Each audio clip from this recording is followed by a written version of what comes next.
जय माता दी। आप सभी का स्वागत है। 19 मार्च चैत्र नवरात्रि आज से प्रारंभ हो रहा है। आज हम माँ शैलपुत्री का कथा लेके आए हैं, जिसे सुनने मात्र से ही आपके सारे मनोरथ पूर्ण होंगे, आपके सारे कष्ट दूर होंगे। इस प्रकार आप 9 दिन में 9 माता की कथा आप सुने, श्रवण करें, इससे आपके सारे मनोरथ पूर्ण होंगे। अब हम माँ शैलपुत्री का ध्यान करते हुए ओम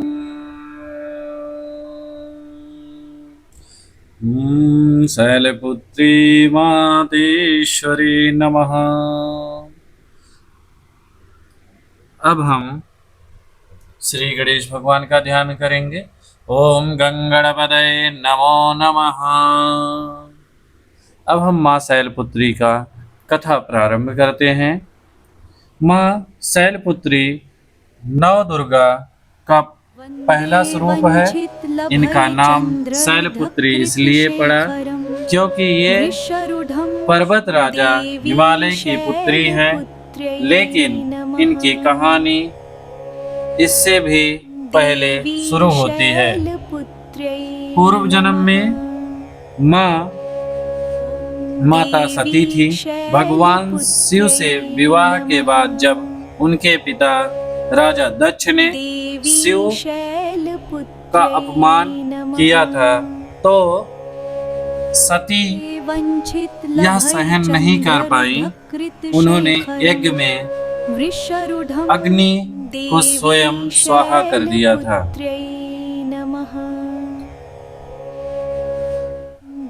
यही सती अगले जन्म में हिमालय की पुत्री बनी।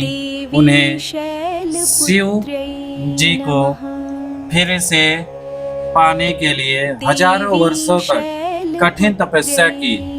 इस दृढ़ संकल्प से निश्चय और शक्ति के कारण इन्हें शैलपुत्री कहा जाने लगा। शैलपुत्री नाम दृढ़ संकल्प और निश्चय और शक्ति के कारण इन्हें शैलपुत्री का कहा जाने लगा। सही यह है, कथा हम में सिखाती है कि अगर आपका इरादा अटल हो तो महादेव को भी पा सकते हैं। और माँ शैलपुत्री का ध्यान करते हुए आप पहले दिन पूजा प्रारंभ करें।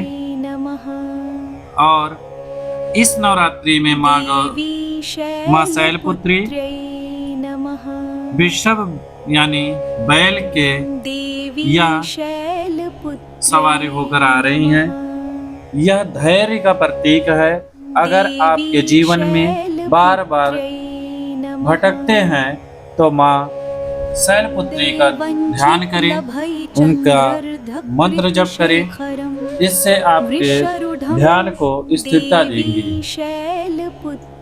और माँ शैलपुत्री का त्रिशूल यह हमारे शरीर, मन और आत्मा को, विकारों को खत्म करता है। और माँ शैलपुत्री के एक हाथ में कमल है। यह कीचड़ से खिलकर भी पवित्र रहने वाले का संदेश है। यानी संसार में रहते हुए आप अपनी आत्मा को शुद्ध रखना।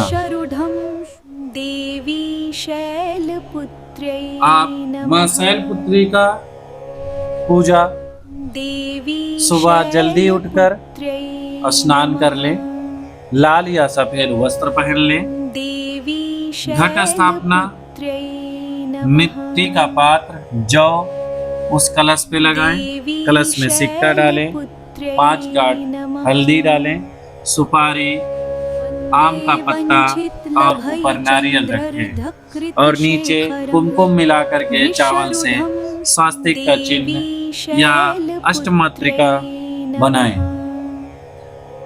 और माँ शैलपुत्री को सबसे प्रिय भोग शुद्ध देसी घी का सबसे प्रिय है। इसे अर्पित करने से आपकी लंबी आयु और योग वरदान मिलता है। इनके इस मंत्र का जप करने से माँ अति प्रसन्न होती है। ओम देवी शैलपुत्रे नमः। ओम देवी शैलपुत्रे नमः। इस मंत्र का जप करने से माँ बहुत जल्दी ही प्रसन्न हो जाती हैं। ध्यान दें, आप पहले दिन क्या क्या गलती नहीं करनी चाहिए और क्या आपको करनी चाहिए। पहले हम जानेंगे क्या करनी चाहिए। घर के मुख्य द्वार पर स्वास्तिक चिन्ह बनाएं, अखंड ज्योति का ध्यान रखें और सकारात्मक सोचें। किसी का बुरा मत सोचें, किसी को बुरा मत कहें। इससे माँ अति प्रसन्न होती है। और भूल कर भी ये चीज ना करें। आज के दिन घर में कलेश ना करें। लहसुन प्याज तामसिक भोजन से दूर रहें। यदि माँ के भाव की भूखी अडम्बन नहीं रखें। अडम्बन यानी किसी झगड़ा लड़ाई ना करें। अगर आपका कैरियर रुक गया है, यह घर में बरकत नहीं हो रही है, तो आज का यह छोटा सा उपाय, माँ को घी का भोग लगाएं। उसके लगाने के बाद घी का कुछ हिस्सा जरूरतमंद को दान करें। यह उपाय आपके जीवन में स्थिरता यानी आपका जो कार्य नहीं हो पा रहा है वह होगा। यदि आपको यह वीडियो अच्छा लगा हो तो आप चैनल को सब्सक्राइब करें, वीडियो को लाइक करें। माँ शैलपुत्री आप सभी के ऊपर कृपा बनाए रखें। आपके सारे मनोकामना पूर्ण हो। जय माता दी। आपको प्रतिदिन 9 रूपों का कथा मिलने का सुनेगा। जय श्री कृष्णा। राधे राधे। जय माता दी।